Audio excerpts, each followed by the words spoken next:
इतक्या दिवस तर तुम्हाला अडचण होती, मी इकडे हुकलोय.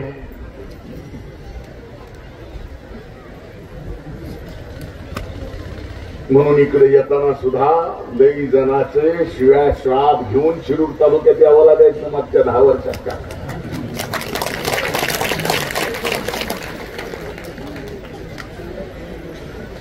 पण एक आहे ज्याच्या नियत साफ असते, त्याच्या सोबत नियती असते.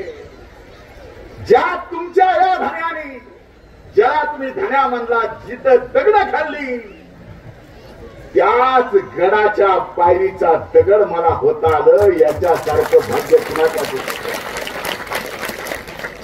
माझी नियत जर साफ नसती तर या संत महात्म्याचा आशीर्वाद माझ्या पाठीमागे नसता. आणि आज ज्या ताटमाने तुमच्या समोर उभा आहे, ही ताटमान कधीच नसती. हे आज आवर्जून मी या ठिकाणी सांगायला आलो आहे. न पद न प्रतिष्ठा, बाबा इथं आलो, शब्द दिला.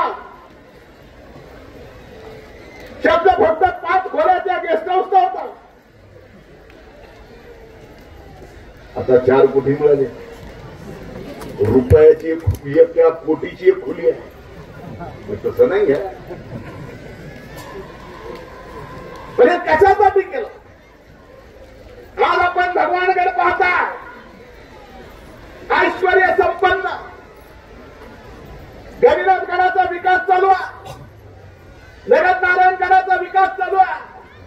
पण ही छोटी छोटी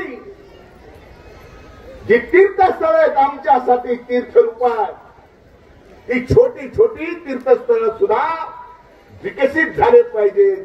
आणि ते विकास होताना त्याचा फायदा ह्या भक्त जनांना झाला पाहिजे, एवढीच प्रामाणिक भावना मी सतीशवर रागवलो.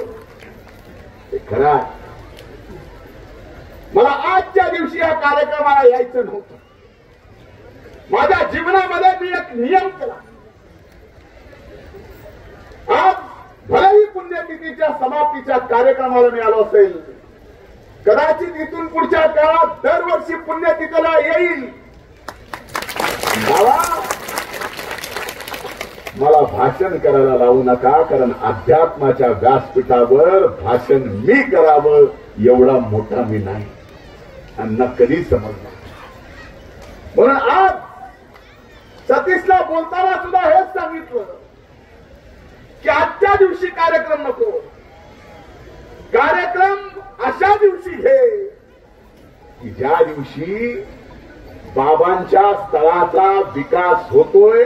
हे खंडूजी बाबांच्या भक्तांना ज्यावेळेस लक्षात येईल, पुण्यतिथीमध्ये सगळे भक्त भाविक झाले जमा, म्हणून आपण कार्यक्रम घ्यावा असं.